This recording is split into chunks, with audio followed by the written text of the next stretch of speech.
చాలామంది పెద్దవాళ్ళు, మన సీనియర్ సిటిజన్స్ అందరూ కూడా ఎందుకు అలా మాట్లాడతారు అంటే, నెక్స్ట్ జనరేషన్‌కి వాళ్ళ సంస్కృతిని క్యారీ ఫార్వర్డ్ చేసి వెళ్తున్నారు. వేసుకుంటారా, వేసుకోరా మీ ఇష్టం అమ్మ. నేనెవడిని చెప్పటాకి? అలా పోయినప్పుడు ఆ పిల్ల ఇబ్బంది పడితే, అది చూసి తట్టుకోలేక మాట్లాడానే తప్ప, ఎవరే బట్టలేసుకుంటే నాకేంటండి? పోనీ మీరెవరన్నా ఆ పిల్లకి అండగా నిలబడ్డారమ్మా? ఒక్కళ్ళన్నా నిలబడ్డారా అండి? ఇది తప్పు. ఇంతమంది ఒక ఆడపిల్ల మీద దాడి చేయటం అని మాట్లాడారా? ఆ బిడ్డ కోసమే నేను మాట్లాడాను. రేపొద్దున మన తెలుగు యాంకర్లు గానీ, మన ఆర్టిస్టులు గానీ చక్కగా బట్టలు వేసుకొనొస్తారు. మన సుమ గారు గానీ, ఝాన్సీ గారు గానీ, ఉదయ్ భాను గారు గానీ, పిల్లలు గానీ, కొత్త పిల్లలు కొంచెం యంగ్ బ్యాచ్‌లో కొంచెం అందంగా గ్లామర్‌గా కనపడాలని వేసుకుంటుంటారు. దానికి నెటిజన్స్ నుంచి వచ్చే సజెషన్స్ తోటి వాళ్ళు మార్చుకుంటారు. ఆ అమ్మాయి బయట నుంచి వచ్చిన అమ్మాయి. మనకి రెస్పాన్సిబిలిటీస్ కూడా ఉంటాయి కదా! నేనెవడిని హక్కుల్ని హరించడానికి? నేను ఎవరిని అనలేదే పలానా వాళ్ళ పేరు పెట్టి. బలైంది ఎవరిప్పుడు? ప్రజల చేతిలో బలైంది ఎవరు? నాకేంటమ్మా? నాకేంటి అనసూయ గారు? మిమ్మల్ని ఎందుకంటాను నేను? అసలు మీరెందుకు వచ్చారు దీంట్లోకి? నేను మిమ్మల్ని ఏమన్నా అన్నానండి?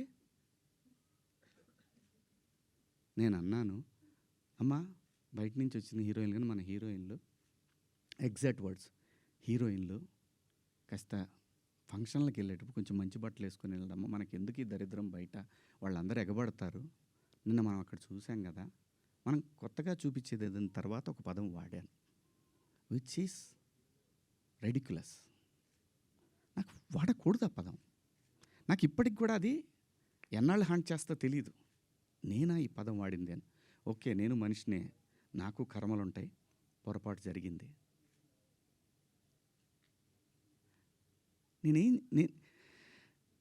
నా బాధ అంతా ఏంటంటే, నా వైఫు నా పిల్లలతోటి కరెక్ట్గా మాట్లాడలేకపోతున్నాను నేను. అది నా మిస్. వాళ్ళు నన్ను కన్సోల్ చేస్తున్నారు, వెళ్ళండి అని అంటున్నారు.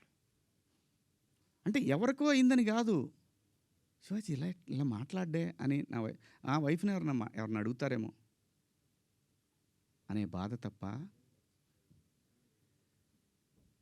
నేను దేనికి భయపడేవాడిని కాదండి. తప్పు చేసినప్పుడు క్షమాపణ చెప్పడానికి కూడా ఒక క్షణం కూడా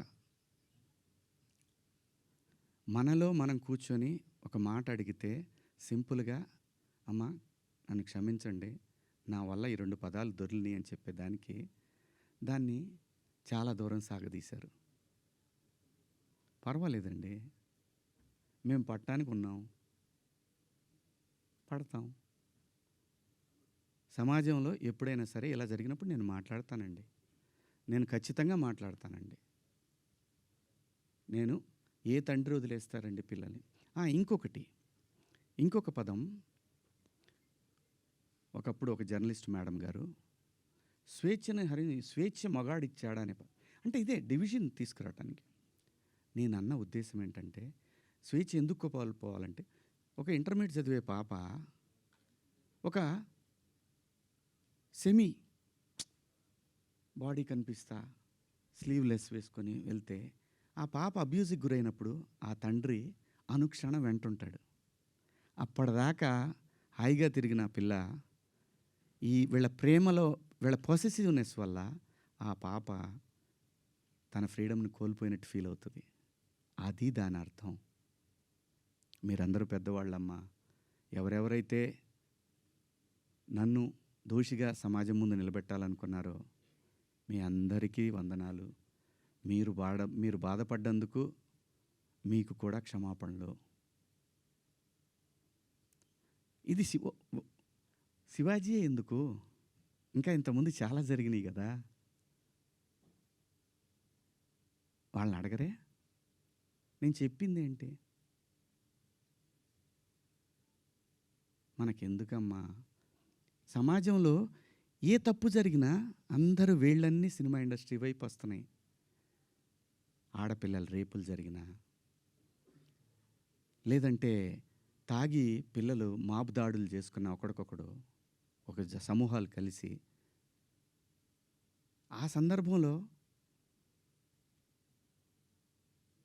మాట్లాడాలా లేదా? విత్ గుడ్ ఇంటెన్షన్ నేను మాట్లాడినా, నేను వాడిన పదాలు అన్పార్లమెంటరీ. ఆ 2 పదాలు. ఇంతకు మించి నేను ఏ తప్పు చేయలేదు. చేస్తే క్షమాపణ చెప్పడానికి వెనకాడను. నేను ఎదురుదాడికి కూడా వెళ్ళే మనిషిని కాదు నేను.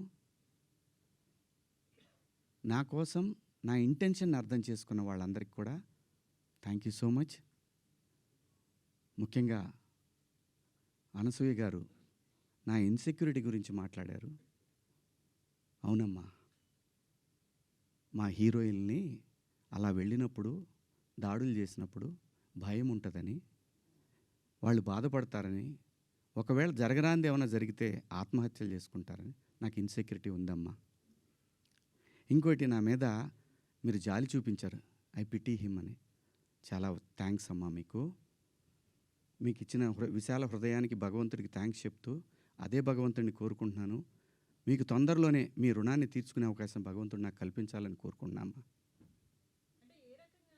అమ్మా, అంటే ఎవరన్నా ఆవిడ్ని ఎక్కడన్నా ఇబ్బంది పెడితే ఇది తప్పురా అని ఖండించడానికి నేను కూడా వెళ్ళాలి అని. అంతేనమ్మా. ఇంత తప్ప నాకు ఎటువంటి బ్యాడ్ ఇంటెన్షన్స్ లేవండి. మీరు ఎవరన్నా అడిగిన క్వశ్చన్స్లో మీరు పదాలు వాడిని తప్పు కదా అంటే దానికి ఆల్రెడీ క్షమాపణ చెప్పాను. ఇంకా వేరే ఏమన్నా ఉంటే అడగండి. శివాజీ గారు, ఆ రోజు మాట్లాడినా ఈరోజు మాట్లాడినా హీరోయిన్స్ గురించి మాట్లాడాను అన్నారు. హీరోయిన్స్ ఎక్కడైనా రెస్పాండ్ అయ్యారా? మీతో ఎవరన్నా మాట్లాడారా? ఇండస్ట్రీ నుంచి సుప్రియ గారు తప్ప మిగతా వాళ్ళు ఎవరైనా మాట్లాడారా మీతో ఇప్పటి వరకు? ఎవరు మాట్లాడలేదండి. విష్ణుబాబు మాట్లాడాడు నాతోటి. ఏమన్నాడంటే, డలింగ్ అని అంటే, సారీ బాబు, నా నుంచి 2 బ్యాడ్. ఇదే ఫస్ట్ కాల్ రాగానే ఇట్లా పదాలు వాడాను. లిటరల్గా నాకు అపాలజీస్ చెప్పాలనుంది అన్న. సూపర్, ఇంకేంటి, ఒక మెయిల్ పంపించేసేయండి, వాళ్ళు ఆల్రెడీ పెట్టినట్టున్నారు. పంపించేశాను. ఆ తర్వాత చాలామంది హీరోలు ఫోన్ చేశారు, చాలామంది ఆర్టిస్టులు ఫోన్ చేశారు, చాలామంది ఎమ్మెల్యేలు ఫోన్ చేశారు. ఆడపిల్లని కాపాడుకోవాలనే ఉద్దేశం తప్ప, ఆడపిల్లని బంధించి, ఆడపిల్ల స్వేచ్ఛను హరించి, ఆడపిల్లల్ని ఆట వస్తువులాగా చూడాలనుకునే సంస్కారం ఈ జనరేషన్లో కూడా ఎవరికీ లేదు. కుసంస్కారం ఎవరికీ లేదు. ప్రతి తల్లి, నా ఇంట్లో తల్లి ఉంది, మీ ఇంట్లో తల్లి ఉంది, మనకు పెళ్ళిళ్ళైతే భార్యలు ఉంటారు, మనకు బిడ్డలు పుడితే ఆడపిల్లలు ఉంటారు. వీళ్ళందరి మీద ఉన్న అపరిమితమైన ప్రేమతోనే వాళ్ళ మీద చూపించే అడుగడుగు. ఎందుకంటే ఈ భారతదేశంలో ప్రతి 3 గంటలకు ఒకసారి రేపు జరుగుతూ ఉంది. ఒక ఆడబిడ్డ జీవితం నాశనం అయిపోతూ ఉంది. ఆ భయంలోంచి వచ్చిందే, అమ్మా కొంచెం మంచి బట్టలు వేసుకెళ్ళరా అని ఒక తండ్రి చెప్తాడు.